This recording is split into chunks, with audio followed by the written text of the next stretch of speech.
교육 정상화를 위해 각 대학이 내린 불가피한 결정이며 의료 정상화를 위한 최소한의 조치입니다. 대학들이 의대생 휴학에 대해 원칙 대응 방침을 정한 건 올해도 집단 휴학을 허용할 경우 내년엔 예과 1학년이 3기 학년으로 불어나 교육 불능 상태가 되기 때문입니다. 지난 1월 국민의힘은 대한의학회 등 6개 단체가 요구한 전공의 수련 특례 및 입영 연기 적용을 정부에 요청했습니다. 이달 초에도 내년도 의대 모집 인원을 증원 이전 규모로 해야 한다는 의대 학장들의 의견을 경청하여 대화의 물꼬를 텄습니다. 정부 역시 이러한 당의 요청을 기꺼이 수용했습니다. 속도보다 중요한 것은 방향이고 올바른 방향에 대한 공감이 있다면 속도는 조절할 수 있다는 것을 행동으로 보인 것입니다. 지금의 상황에 만족하는 사람은 아무도 없습니다.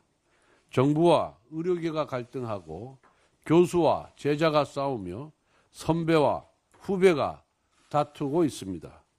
그 가운데 제때에 치료받지 못하는 환자들과 가족들은 피말리는 심정으로 하루하루를 보내고 있습니다. 그러니 우리 다시 시작해야만 합니다. 이제는 현실적인 해결책을 함께 찾아야 합니다. 의대교육 정상화가 이 모든 변화의 시작이 될 것입니다. 하지만 시간이 얼마 남지 않았습니다. 의대생들이 학업을 이어가지 못하는 상황은 개인적으로나 사회적으로 큰 손실입니다. 국민의힘은 여러분의 복귀를 다시 한번 진심으로 호소드립니다. 의료교육이 멈춘다는 것은 단순히 학업의 중단이 아니라 환자의 삶과 그 가족들의 희망이 무너질 수 있다는 뜻입니다. 의대생 여러분의 고민과 갈등을 이해하지만 모든 국민들은 여러분의 복귀를 바라고 있습니다. 의료 정상화의 첫걸음이 의대교육 정상화이고 의대교육 정상화의 시작은 바로 여러분의 복귀입니다. 의대생 여러분의 용기 있는 선택을 기대합니다.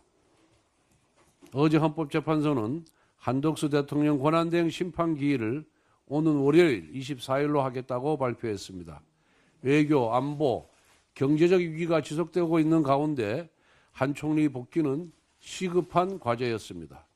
비록 헌재의 결정이 늦었지만 환영합니다.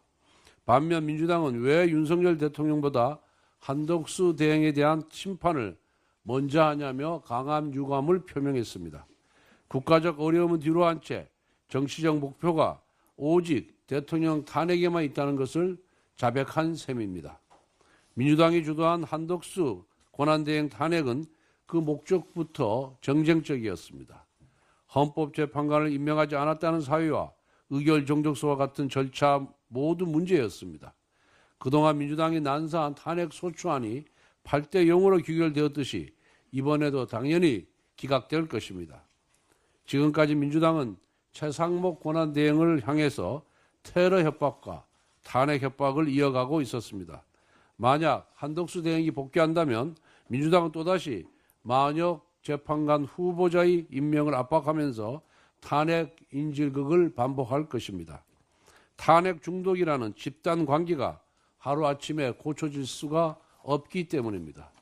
한편 민노총은 헌재가 26일까지 윤석열 대통령 탄핵 심판 선고 일정을 확정하지 않으면 27일부터 총파업 투쟁에 돌입하겠다고 엄포를 놓았습니다. 민노총은 내란 세력 청산이라는 구호를 외치고 있지만 정작 내란을 핵척한 세력은 바로 민노총 내부에 있습니다. 민노총 간부 간첩 사건을 보십시오. 남조선 혁명운동을 운운하며 북한의 김일성, 김정일, 김정은에게 충성을 맹세했습니다. 이런 간첩이 노조 내부에 기생하고 있다는 점에서 민노총은 내란 숙주 세력이나 다름없습니다.